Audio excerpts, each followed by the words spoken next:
The following messages should help promote your further personal development and maturation.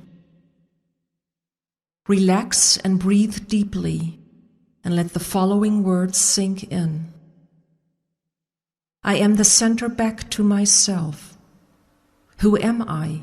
What do I want? Not how do others want me? Be genuine, be honest. That means live in harmony with my feelings and my needs. How do I bring myself back to the beginning? What do I have to do to get there? We must overcome our fear of making others angry or disappointing them, and then being rejected or abandoned by them. The fear of being abandoned is innate and deeply seated within us.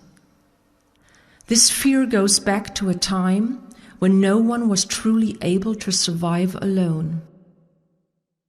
Our ancestors from prehistoric times were able to endure only within a group. Exclusion from this group would have meant death. As a child, we feel the same fear and dependency towards our mother. She is our first encounter with another person and is at first, in the uterus, the only source of physical and emotional nourishment. But childhood comes to an end. Today you are a grown woman or a grown man. You have many possibilities. Use them.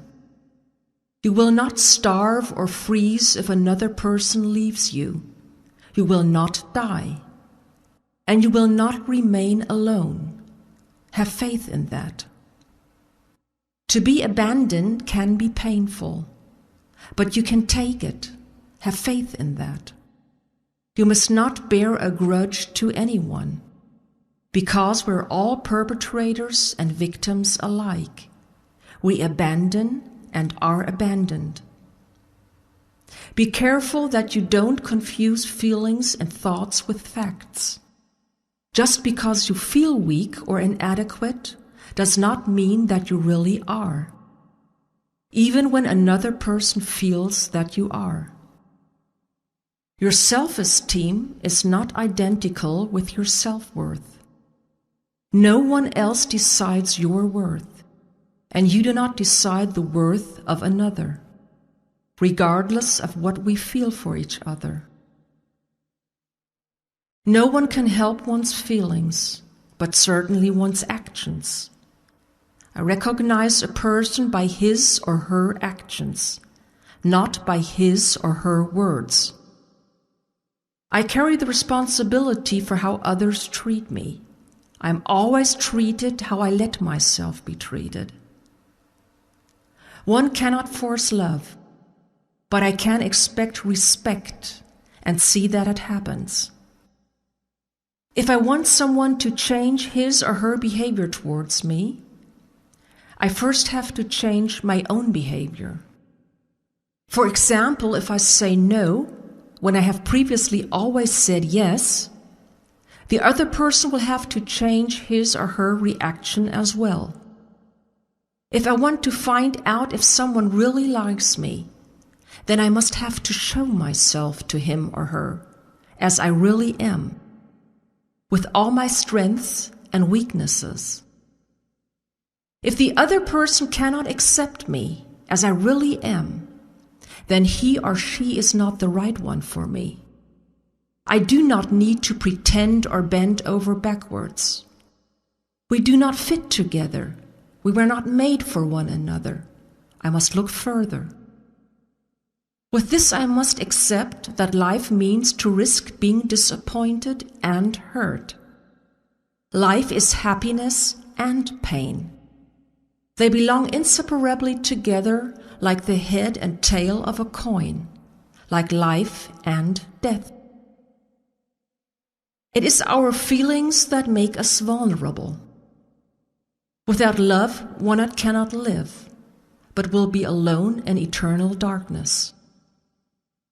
Human happiness lies in giving, since love gives the heart light. People need people. I need the other, and the other needs me. We people are made this way. Whoever builds a wall around oneself to protect oneself will suffer, since one cannot lock others out without locking oneself in. In every relationship there is anger and disappointment, but that need not mean the end of the relationship. On the contrary, this is often a test.